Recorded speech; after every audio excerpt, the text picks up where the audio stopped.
with EOP Architects. We have offices in Lexington and Louisville, and I am a principal of the firm. All right, then that's really great to hear. So moving on with the questions. When you were a child, what was your dream job when you were growing up? You know, 9 out of 10 architects that you ask that question, they'll say, oh, I played with Legos or Lincoln Logs when I was a kid. I always wanted to be an architect. I was not that person at all. I didn't actually start architecture school until I was 21 years old. So I studied at UK. I was an undergrad in photography and studio life drawing, and I was basically pursuing a BFA until it was actually my photography teacher that told me he recommended that I look at architecture school, and I hadn't thought of it before. I didn't know a lot of architects. So when I was a kid, I don't think I knew what I wanted to do. I was an explorer. I like to just read. You can tell I like to read a bit. So yeah, I didn't come to architecture until quite late, relatively. I mean, at 21 is still really young compared to where I am now, but it was much later in my academic life than a lot of people. Fair enough. I'm just confused about what if I should be continuing this, because I want to explore so many different aspects of architecture that I'm sort of getting lost in like all the different forms that it has to offer. So moving on. I mean, it's a wildly varied profession. Yeah. Yeah.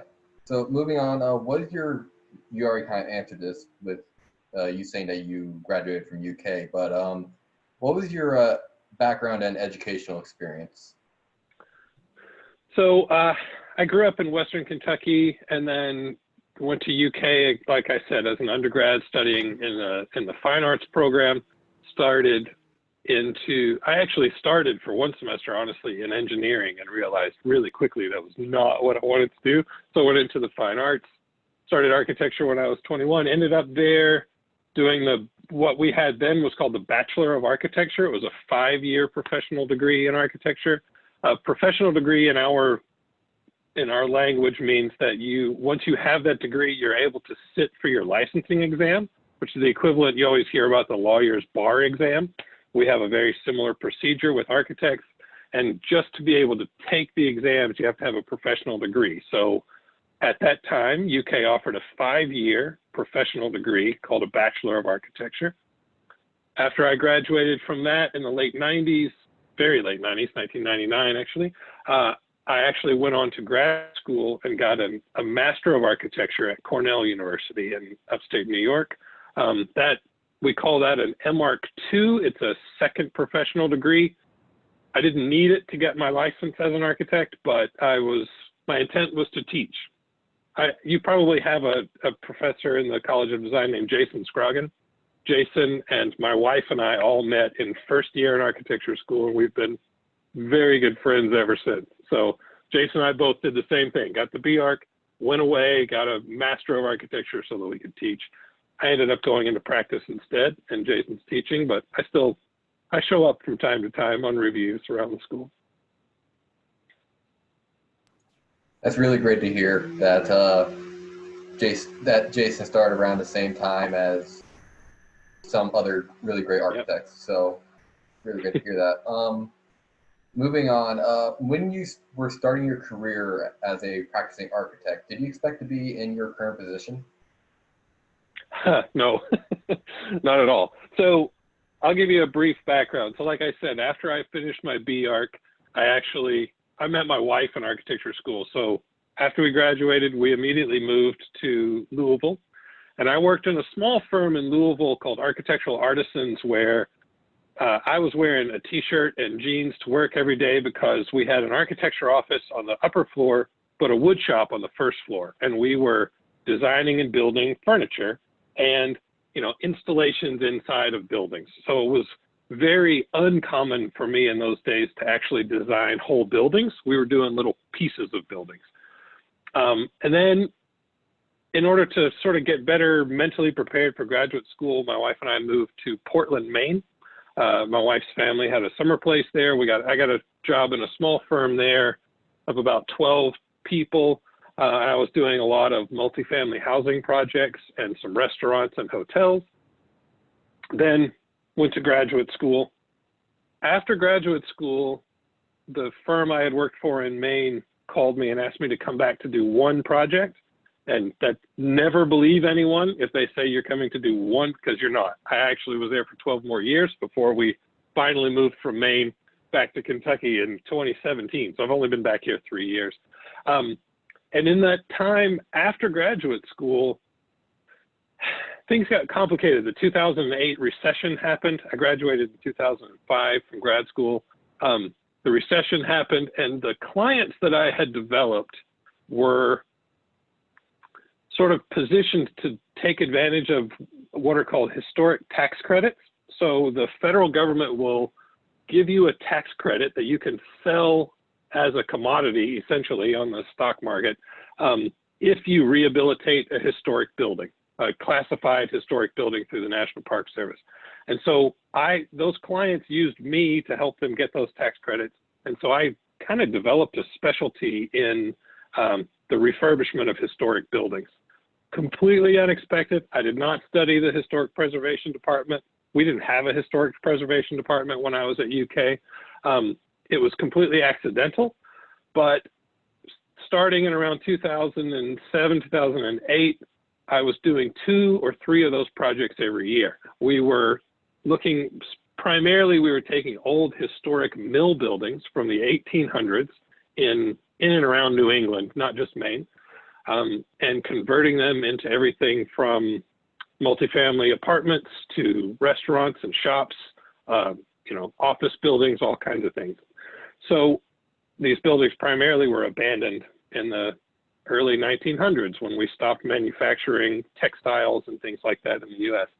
So fast forward to moving down here 3 years ago, it turns out having that experience in Kentucky is really rare.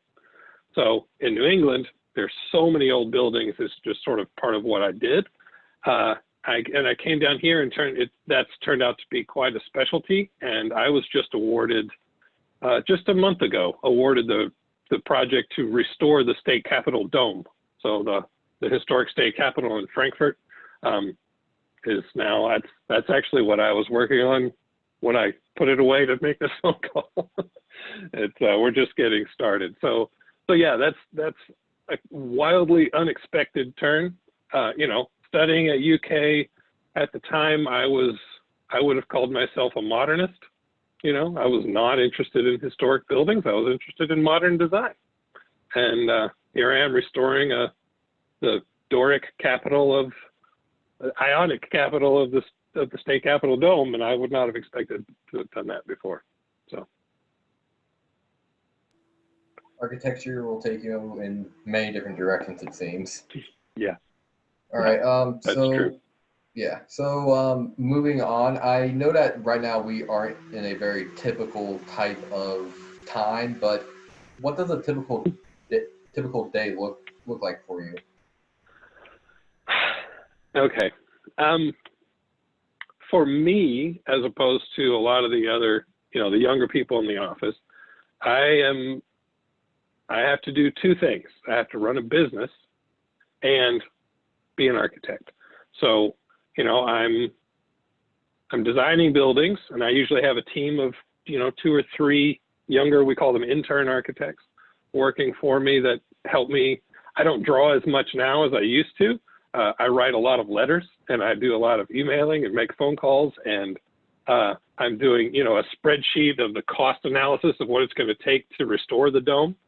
But I have people that draw for me now, so I'll sketch, and since we're on Zoom, I'll just sketch on the screen, and somebody will produce a drawing and feed it back to me. But the strangest thing about being an architect is that honestly, you don't. In the morning when I'm getting ready, I'm in the shower, I'm making a plan of what I'm going to get accomplished that day, and it goes out the window the moment I walk into the office every time, because construction is a risk management business. So when you have a project that's in construction or about to go to construction, it's about mitigating financial risk for a client and trying to anticipate what the contractors need on any given day. And those needs change. I mean, one of my current ongoing projects is a small little restoration to what they call the Government Center, the Lexington government building down on the corner of Martin Luther King and Main Street. And just over a week ago, maybe 2 weeks ago, the scaffolding, the staging that the contractors were standing on overnight, they were doing their work at night to stay out of traffic. The staging collapsed and 3 guys were hanging from ropes in the middle of the night and had to get rescued by the fire department. So of course my phone starts blowing up. I'm getting text messages all the time. So everything I had planned to do the next morning went out the window. I could not have anticipated that a staging was going to collapse. A few years ago, I was restoring a historic barracks building on an island off the coast of Maine. And it was an old building we were turning into a hotel. I woke up to the local news on the radio saying that there was a major fire on an island. So I had to run, get on a water taxi and get out there. And the hotel that we were 95% complete had burned to the ground. So I say all that just to explain that I don't always have a plan for every day. Architects we have to be familiar with all of the parts of designing and building a building. We need to understand engineering. We need to understand finance and investment. We need to understand urban planning. We need to understand construction. We need to understand carpentry and all, but we're not masters of any of those things. I'm not good enough to go weld the steel, but I can explain to the welders what I need it to be. And so in our role, we have to be flexible, and we have to always understand you have to kind of rank the needs of any given day. So on one day, it's that this client is going to lose a boatload of money if we don't get this thing done just correctly, or on this given day, this contractor won't have what they need to finish construction. So it's always about sort of anticipating the needs of all of the different projects that you're working on. So yeah, I mean, right now things are uncommon. We shut our office down on March 16th. I brought my laptop, my double monitors home, and I'm linked into my servers at the office, and I haven't missed a day. So actually, the downside to working at home is you're always at work, like all the time. So I have no idea if that answered your question or not. Maybe. I would say it did, because it sounds like something that all the people that are into college design should look forward to is having to become flexible. So yeah, your experiences illustrated that very well. Yeah. What is one piece of advice that you would offer to a young student into college design, or is perhaps interested in some type of design from your past experiences? It's the same advice I would give to any young person. It's read anything and all the time, as much as you can possibly get. This collection, if I were to move from my left all the way around, we're going to go from historic collectible books to cookbooks, tons and tons of cookbooks, because those are really important. They just make you a better person.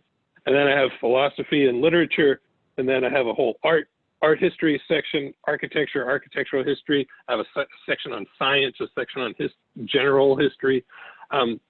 All of those things, no matter what type of design you're doing, anything that you read it becomes food. It's fodder for invention, right? They say there's nothing new in the world. We're just constantly kind of borrowing and tweaking, and I call it sampling. You know, in music, you sample from different pieces of music and repeat it in different ways. Every design we do is sampling to a certain extent. We all use Pinterest like you wouldn't believe. I'm actually collaborating with a firm in London, in the UK, on a project right now. And these guys they're international. They are the top of the world in architecture, and they design in the exact same way that we do in Lexington. You're looking at Pinterest, you're saying, okay, if let's say it's a hotel, what hotels are out there? What's new? What do I like? What do I not like? What can I steal from, you know, historic buildings? What can I steal from barns? Whatever it happens to be. And you're just sampling. You're taking all these things and you're trying to figure out a way to put them together in a unique way. And that applies to buildings. It applies to cutlery, whatever you're designing. It doesn't matter. It's always about knowing what's come before. So, you know, it's really not about this sort of blank canvas invention. That's not what design is. It's not even what art, in my opinion, is. The greatest artists that I know they're working in what I'd call an idiom. They're taking an idea and they're sort of recasting it, rephrasing it. So it's, you know, I'm doing a painting of a still life, but I'm going to do it in the idiom of a Greek tragedy. I'm going to mix all these things together, and architecture is the same. So, you know, right now I'm working on well, I'll give you a very small example. I finished a project way out Nicholasville Road, and it's called the Brandon's Crossing Shopping Center. It's technically a bar, okay? It's a bourbon and cigar bar. But because they sell and smoke cigars there, I liked the idea of a humidor where you keep cigars, but I also grew up looking at tobacco barns on the Kentucky landscape. And so I said, okay, I'm going to do a bar in the idiom of a tobacco barn. And inside, you know, inside the bar, we used little sheets of wood veneer to create, we invented a chandelier that looks like tobacco hanging in a barn. It doesn't look like it, but it reminds you of it a little bit. So that's what I mean by sampling. You're taking things from your past, things you've looked at, things you've read, and you're mixing them into what you're doing now. Well, that's some very good advice. Thank you. What would you consider to be your most successful career moment throughout your entire career? Moving home, leaving New England and coming back to Kentucky was the best thing we could have done. For one, you know, it's at mid-career. I was about 42 when my wife and I decided, okay, the firm I'm in, I'm about to become a partner. Once that happens, I'm responsible for feeding the people that work there, right? They become my children, and I've got to take care of them. So we decided that was the right time. If we were going to move, it needed to be then. If we waited longer, it probably would have become more difficult. So in mid-career, I took a chance and said, okay, I know everyone that I work with in New England. They all trust me. They rely on me. They're good clients. But I'm going to kind of pack up and start over. And so, you know, sitting down in your early 40s to develop a new portfolio, which I hadn't done since after graduate school, and I wasn't just looking for a job, I was looking for the right place to do what I do. And, you know, I decided EOP was where I wanted to be, started making phone calls, reaching out. A guy I graduated with worked there, and they made me an offer, and within 14 months, I was a partner. So that was a big risk that paid off. It turned out to be the best because I'll give you so the scale, New England is smaller, especially Maine. Maine has a very small population. And one of the largest projects I had worked on there was about a $20 million hotel. And the day I arrived in Lexington, my first project was a $100 million new office building in Frankfurt. So it was just like the complexity levels. With every $1 million, the complexity of the project goes up. So it was a bit of a risk, but it's paid off. I couldn't be happier doing what I'm doing. It's great. That's good to hear. I don't want to cut you off, but I always tell, especially young architects, I don't know if it applies to every profession, but within the first 5 to 10 years, you should have probably worked in at least 3 different types of firms. They're just all so different. Every firm has a different culture, a different trajectory, a different focus, and you won't know until you're further along in your career what works best for you. You know, I've never designed a house. Most people think of architects as designing houses, at least for themselves. I've never even designed one for myself. It's just not, it hasn't come up, you know? All right. Well, this next question, I know as an architect is going to be extremely vague, but what role does a artist like yourself play in our society? So that's not vague at all. No, that's a really good question. I like to say that architects design cities one building at a time, okay? So we live in a capitalist culture, for better or worse, however you take that. And so that means that all property is owned by someone. And that makes it very difficult to do these sort of, cities do master plan. They'll plan an entire city. They'll plan the next 50 years of growth and development, but you have to take into account what property is private and what property is public. And you can influence the value of private property by designing cities in certain ways. So it's very hard for urban planners to, once a city exists, it's very hard to control what's going to happen to it. Architects get to do that every day, just at little pieces, right? So, you know, we love getting opportunities with developers. We have to be connected to the people that are paying for these projects primarily, unless they're public government projects. And we have to be able to sit with them and influence their thinking on what would be a good project where in the city. And the way that we do that is by making an argument. You know, in architecture school especially, but it happens in art school, you have to stand in front of your work and defend it.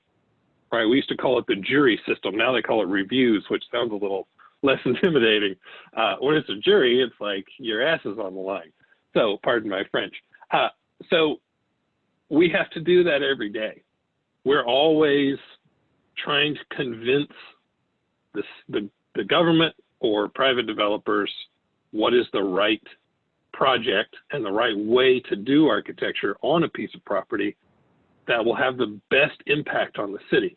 And that's typically the cheapest way to do it, is not always best for the people around a project, right? We want to influence the street life, the culture around a property, because you build one building, it has a ripple effect to everything around it.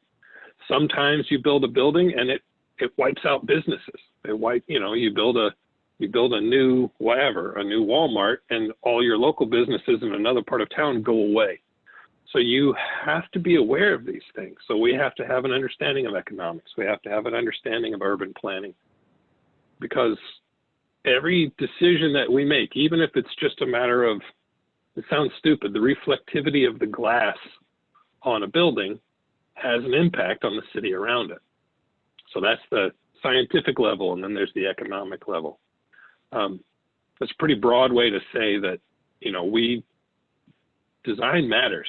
And no matter what you're doing, how you design something has a major impact on people, whether they know it or not. It really does. And it's hard to sometimes feel like, one architect in a large city, you feel like you're kind of screaming into the forest. It's hard to have an impact on everything, but you have to think in eons. You have to think over 100 years, not just in your own lifetime. Truer words have never been spoken. For the next question, what encourages and inspires you in your job?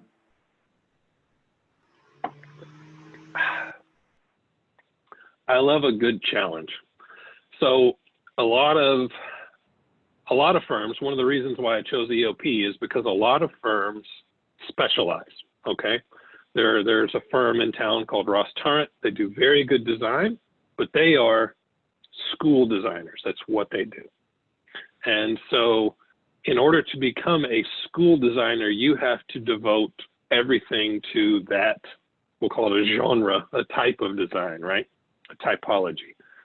I'm not like that at all. I want every project to be completely different. So I told you I worked on that little cigar bar. It's $1 million project.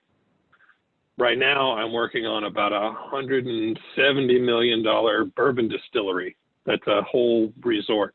I'm doing the restoration of the state capitol dome, and I'm doing a multifamily housing project at the intersection of 3rd Street and Winchester Midland Avenue.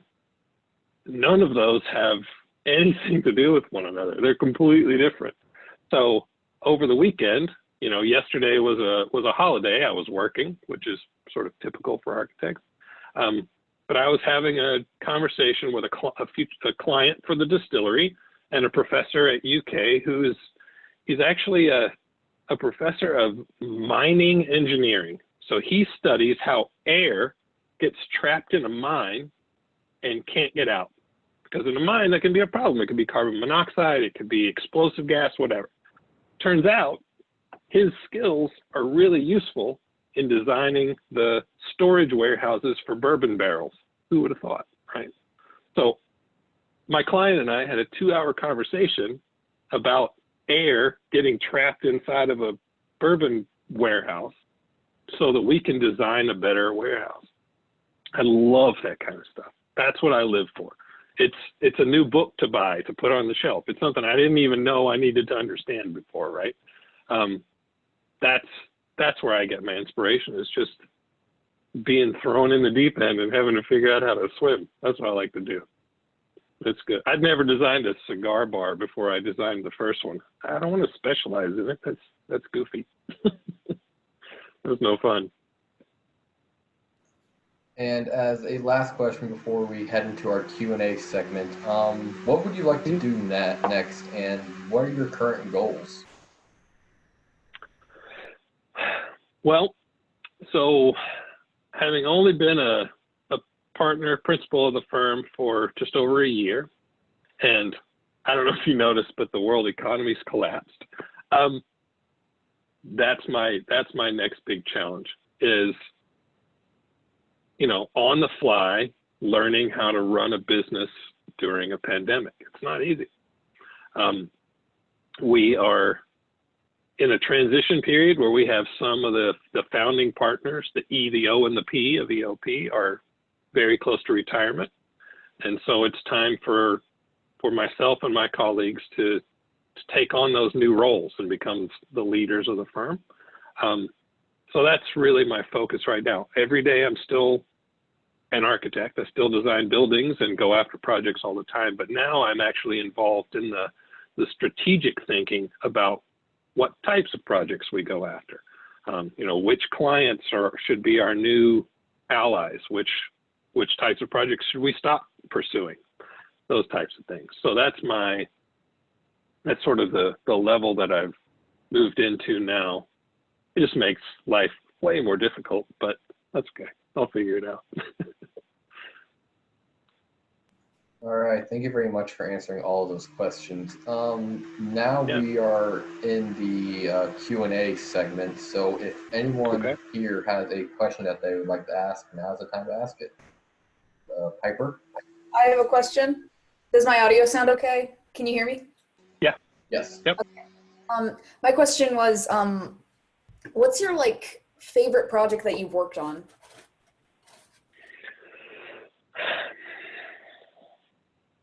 My favorite project. They're all my children. I don't want to have to choose between them. So I did a project before, sort of the last big project I did before I left Maine. Is really special to me because it sounds strange. It was one of the first projects I really did on my own. So, you know, as a younger architect, there's always a principal in charge of a project. One of the firm principals always signs the contracts and makes a lot of the decisions. But this one was, I had developed my skills to a level that the client didn't hire the firm, he hired me to do the project. And it was a historic office building that had been the headquarters of the local newspaper for 80 years. And we turned it into a hotel. And not only did I get to like design the hotel, choose the rooms and the layouts and all those types of things, but I mean, I got to choose the art for the walls. I got to and we had a huge budget for art. It was beautiful. I got to help hire the chef. We had 5 different chefs cook and try to compete to get hired. I got to choose the chef for the restaurant. It was one of those collaboration. It was a true collaboration with a client. And they, he and I are still friends to this day because we went through something together. Architectural projects last so long, from the day he hired me until, the grand opening of the hotel and then the work after. It was over 4 years. So you spend a lot of time with these people. And we did, can I show you something? Can I show a picture? Is that a thing? Can we do that? Yeah, sure, go ahead. I'll show you an image. So this is one of the coolest parts about that hotel. Wait for it. Okay. Yeah, I'm going to share my, this is a terrible website. I should go to my own. I'm not sure if I can share your screen. So is there a way that you can put the link in the text box? Is there a link or is it like on Yeah. I can try and... Yeah, here, we'll just do this. I'll just tell you about it. That's okay. So it's called the Press Hotel, like the press, like the newspaper. Just go to their website and look at some of the images. I had created this sort of big void in the floor to connect 2 floors with a big stair that I got to design. And we hired an artist to drive from Maine to St. Louis, where we heard there was a warehouse full of old typewriters. They took a truck all the way down there and they bought 200 old, like Underwood's really nice old typewriters. And we hung them on the wall to kind of pay homage to what because you're in the lobby of the hotel, but it used to be an office where people were typing for the newspaper all the time. So we kind of wanted that mystique, that idea. So, I mean, that was just one of those projects that everything was customized. The wallpaper had old headlines from the local newspaper on it. And that was one of my favorite projects, honestly. It was a good one. And plus I get to eat there for free the rest of my life, which is really nice. It's kind of a bonus. And I think Holly is asking, is it the hotel in Maine? Yes, Portland, Maine. Yeah, that's it. Maine. Okay. Mm-hmm. Yeah, I'll nerd out on you for a minute. So I don't know if any of you ever took a typing class, but there's an old sentence that uses every letter of the alphabet. The quick brown fox jumped over the lazy dog. You ever heard this? So we put in every hotel room, there's a little desk and a leather chair, and that sentence is embroidered in the back of the leather chair. We geeked out. We had a really good time with it. It was fun. What else?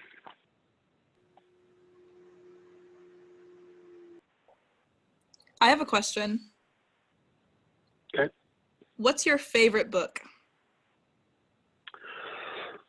That's an easy one. So I am in the middle of I'm halfway through my 5th reading of James Joyce's Ulysses. It is far and away the only book anybody ever needs to read. Now, mind you have to read about 18 books to learn how to read Ulysses, which I've been reading it off and on for 20 years. And I just picked it up again because I'm home a lot. And it's the greatest book that's ever been written, in my opinion. It's a good one. It's funny as hell. It's really good. The first reading is a tough one. I'll warn you. If you want to start it, it's a tough one. You have to buy other books to help you understand what he's talking about, because Joyce spoke 14 languages. And so a lot of his jokes only make sense if you speak those languages. I don't. So you need companion guides, but it's still worth it. I have a question. Look, can you guys hear me? Okay. Yeah. Okay, so do you think politics plays a role in the life of an architect? Yeah, definitely. It absolutely does. It's, like what I was saying before, the way that we impact the city is one building at a time. And if we're not politically savvy, we can't accomplish great things.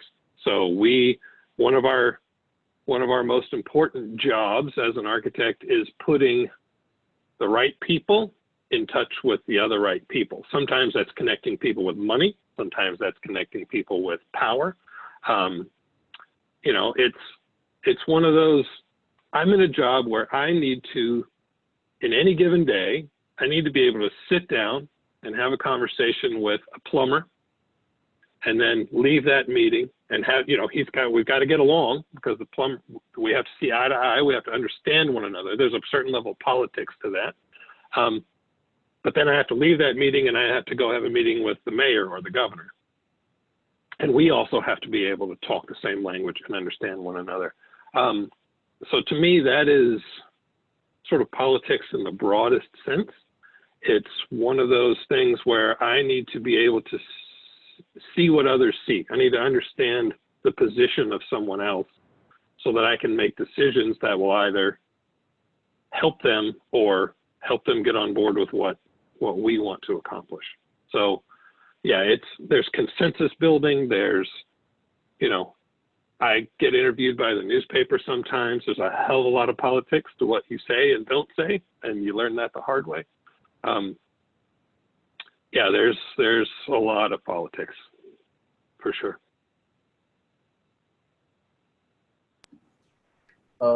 I do have a question outside of those other questions I did ask you. What would you say is the most important tool that a architect should have?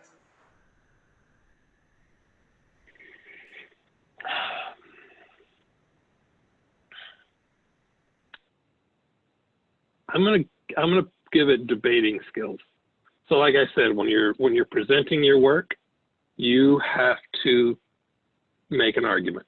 So like a lawyer presenting a case in front of a jury, you have to invite them into your way of thinking, convince them that you have thought everything, all the possible rules or all the possible problems through, and that you've come to the correct solution. But there's not one way to design anything, right? Everybody's going to do it different. But it's my job to convince others that the way that we think we want to do it is the right way to do it. And those others could be bankers. They could be the bond markets.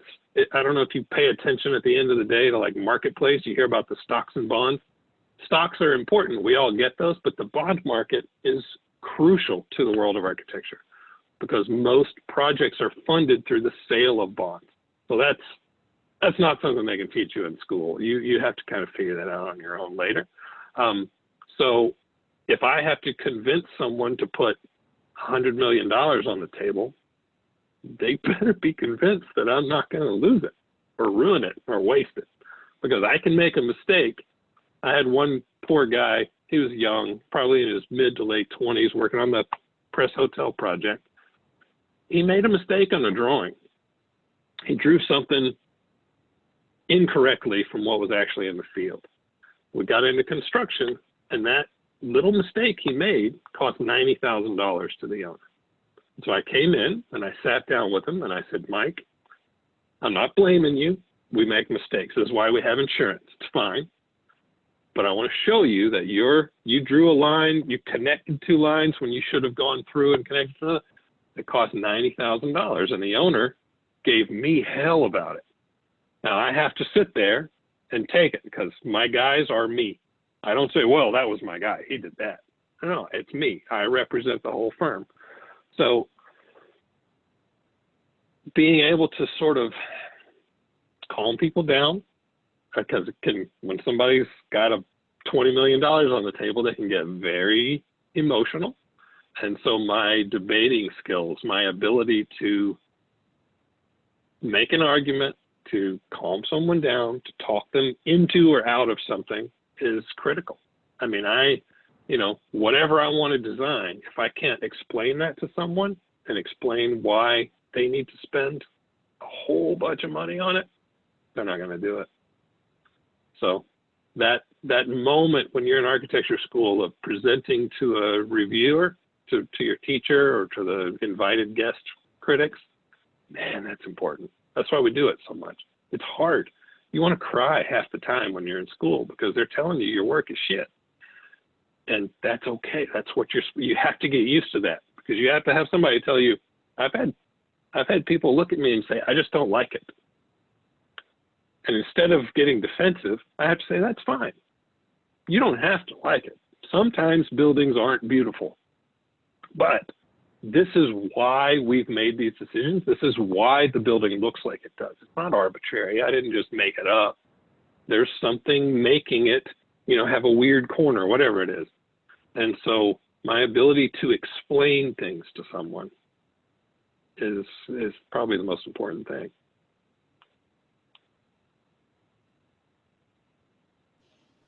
I have a question.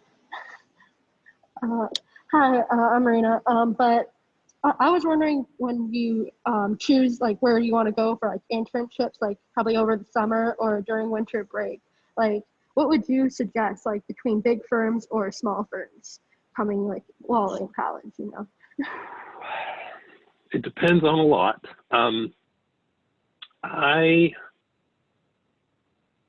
always interned in smaller firms because I wanted the ability to just, get to know as much about the process as possible, to get to know both the interns and the principals and know what they're doing. But, large firms are wild. I mean, they can accomplish so much because, this firm I'm working with in London, they have 200 people. And at ELP, we have 30. And we're collaborating, we're sort of equal partners on this project, but what they can produce in 4 days is as much or more than we can produce in 2 weeks. It's kind of remarkable. So it depends on the type of project that you're interested in, for one, because the large firms are going to do much more they tend to do much more elaborate projects. For me, I think for a summer internship, it would be more about where I'd want to live. So I always use summer internships to kind of explore somewhere else. Although, to be fair, when I was an undergrad, I didn't work a lot in the summer. I didn't work a lot in architecture firms. I actually dug graves one summer at the cemetery. I did weird stuff. I was the photo finisher at a horse track once. I'm the explorer. I just want to try out everything. I don't want to do one thing. So I probably should have interned in firms. Maybe I would have become a partner 10 years earlier. I have no idea. Who knows? But I liked digging graves. It was fun.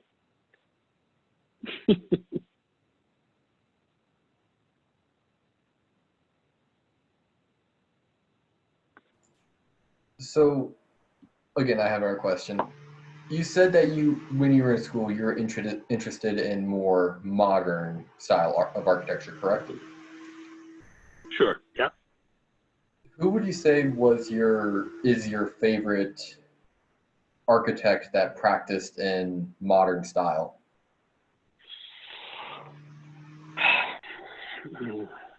That's hard.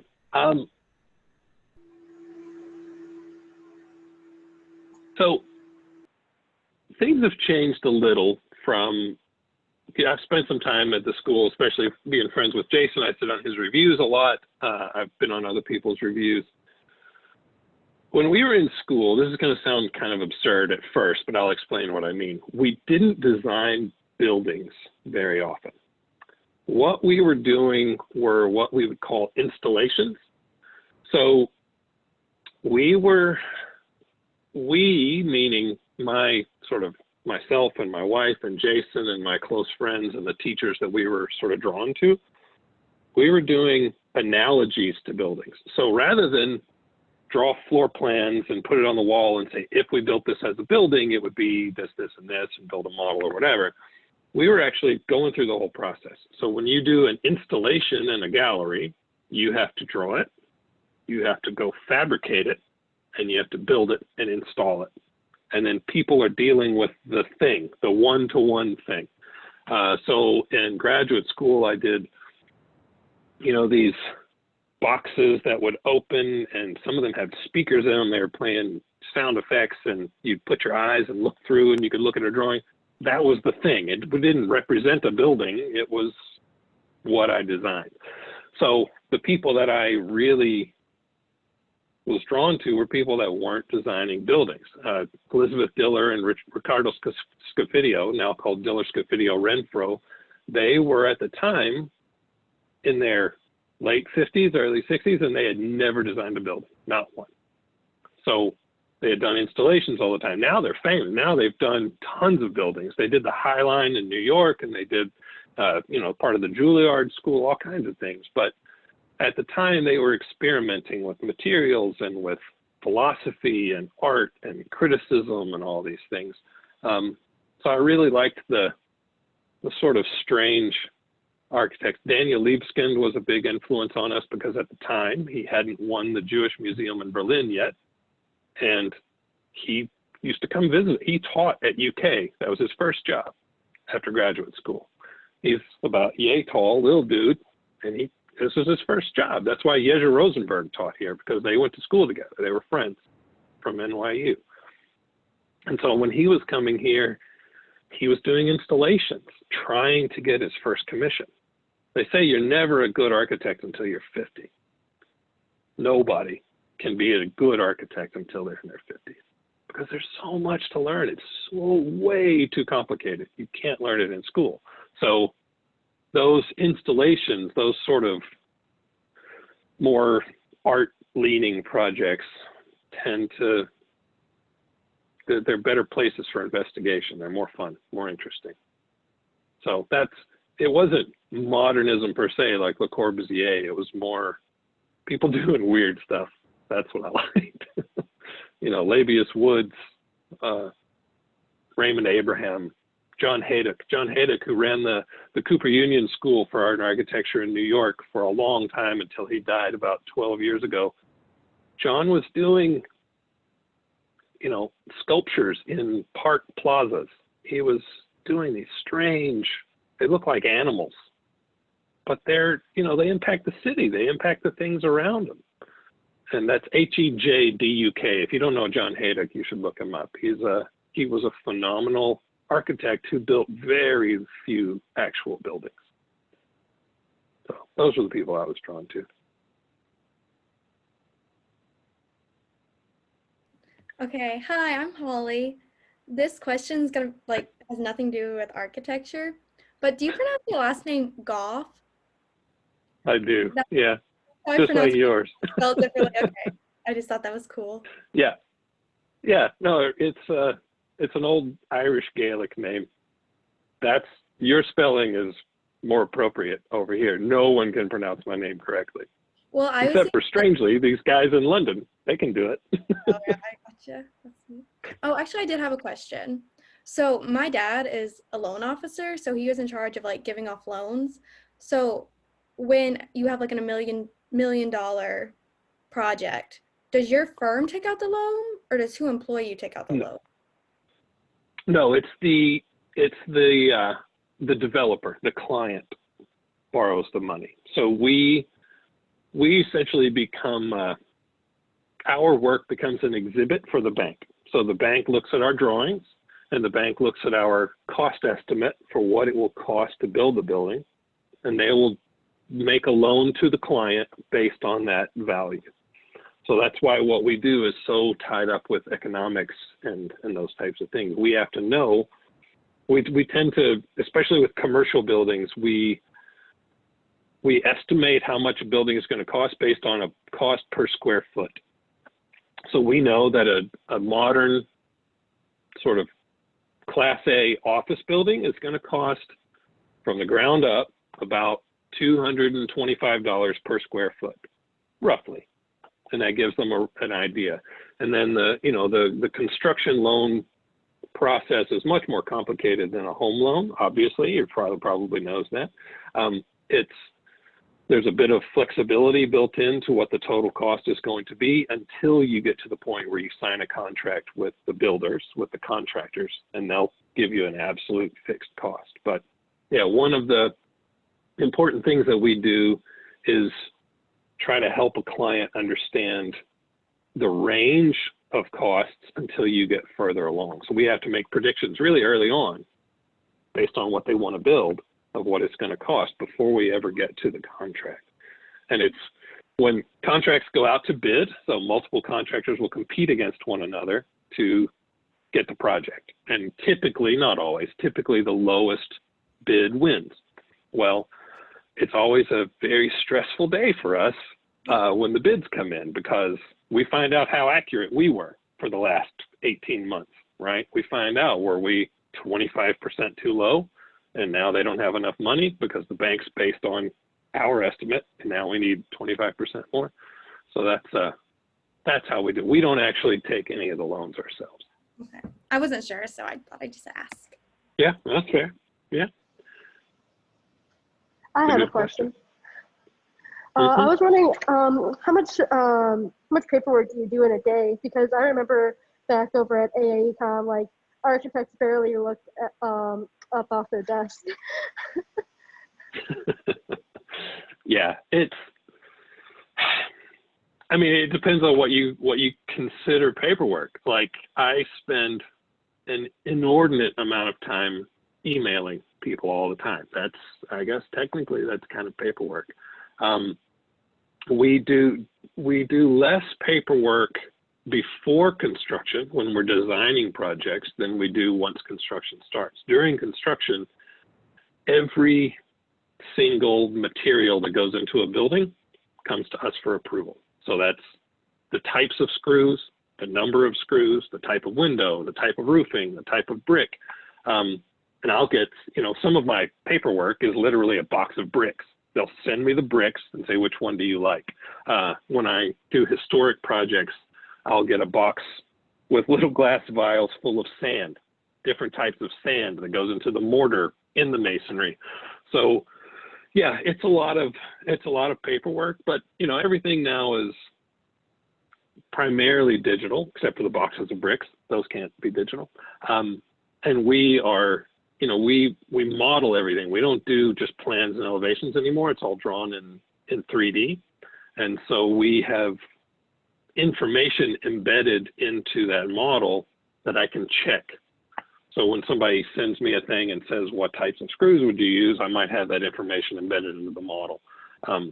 So it's that kind of paperwork. Sometimes it's still drawing, but we do a lot of paperwork. There's a lot. I do. And now that I'm in the role that I am in the office and I don't draw as much, I do spreadsheets constantly. I'm always having to do, calculations of cost and payment, and I'm arguing with the state over how much they're going to pay me to restore the dome, whatever, all that kind of stuff. That's paperwork. It's a lot. But I talk on the phone most of the time. That's what I mostly do.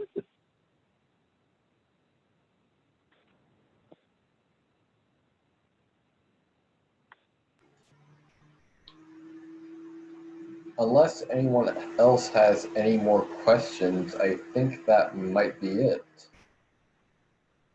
Okay. No one? All right. Well then, thank you again for coming, Kevin. Yeah, no, this was my pleasure. It was great. And, feel free to share my email around if you come up with more questions. Just send them my way. Not a problem. Well, thank you very much. Thank you so much. Thank you, Okay. Kevin. We really appreciate it. All right. Cheers, everybody. Thanks. See you. Bye.